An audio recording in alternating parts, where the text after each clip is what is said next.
My work is to teach. I teach how to design in the university, and then when I come home, I do a second pass of teaching on the internet for this channel. And from time to time, that same flavor of work stops scratching the ever-existing itch. Then it's time to practice what I preach. I turn to actually designing and, well, making things. That corner gets pretty dark at night. Could use a lamp. It even has a hook right there from one of the plants that were hung. It died. I found a forgotten lamp holder. Pretty nice wooden block though. I guess the lamp will also be made out of wood then? This will give me a chance to use the Falcon 2 Pro that Creality have sent me in hopes that I'll do a sponsored video. They've been waiting for it for a while now, but about that a little bit later. The cable is too short though, also there's no plug. I have found a nice braided cable, this will do the trick, but the plug had to come from the local hardware store. Was pretty cheap though. A few snips, a little bit of soldering, and a lot of electrical tape later, we have a working chain.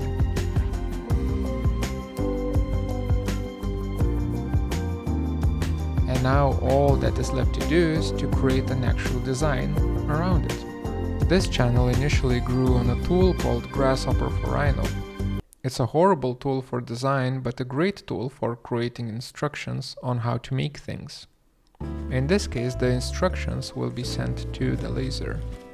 I sketch by hand, then I refine in Rhino, then I rationalize in Grasshopper, then I refine in Rhino again, then I prepare the drawings in Grasshopper,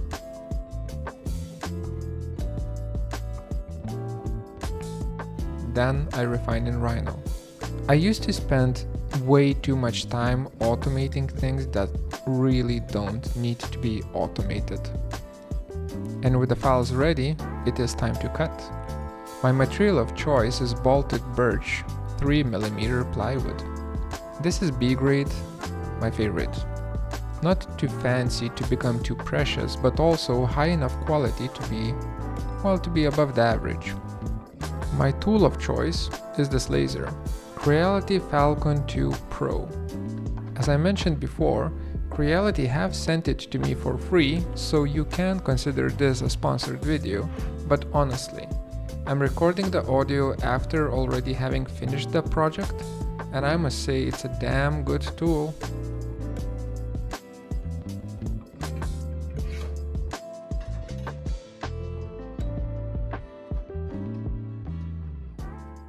There are many things that I like about it, but the main one has to be safety.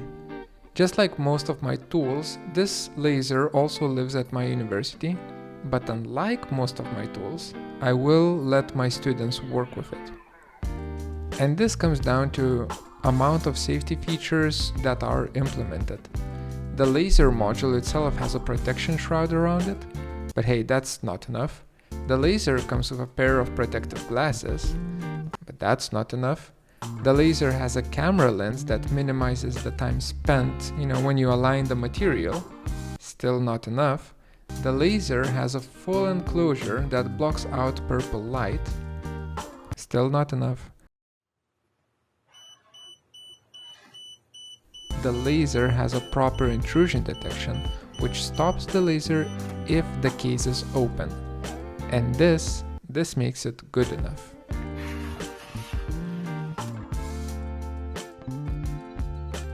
Good enough for me to not be concerned about the safety of my students.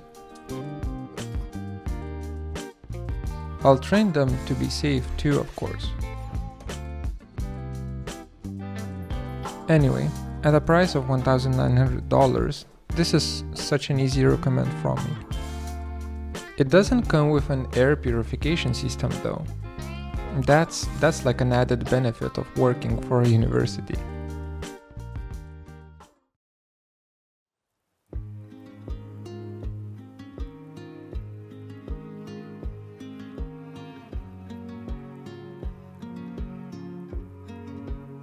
When dealing with laser cut plywood, always clean the edges. First go with a wet cloth. Vinegar kinda works but smells really bad, so just a bit of soapy water would do the trick. Don't soak it though. And then a little bit of light sanding. Leaving the edges completely burned, well, it indicates that the job was rushed and didn't receive proper care.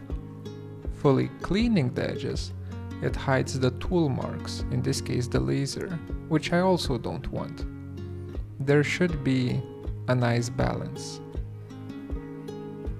For the edges of this lamp, there's one more step. They should be red. Vermilion red is sacral. I like it very much. So does my wife.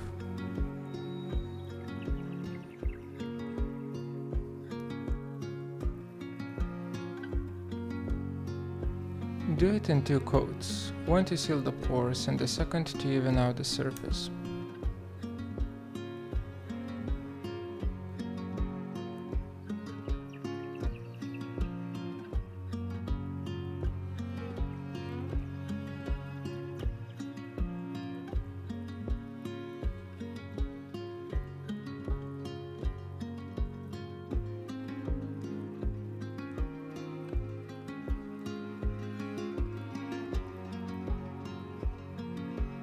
After the paint has dried, a bit more of sanding, just to clean up the edges of the edges.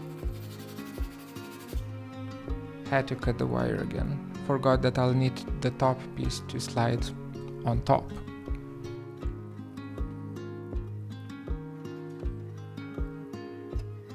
The elements are friction fit without any glue.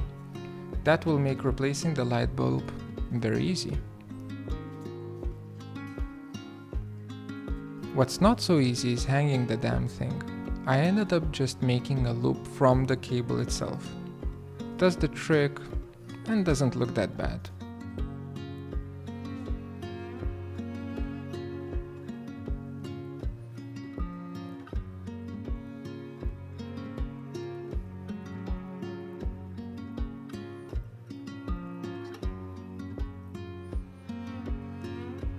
Also hung some photos to hide the cable run. For at least a bit, the edge has been scratched. I'll see you in the next one.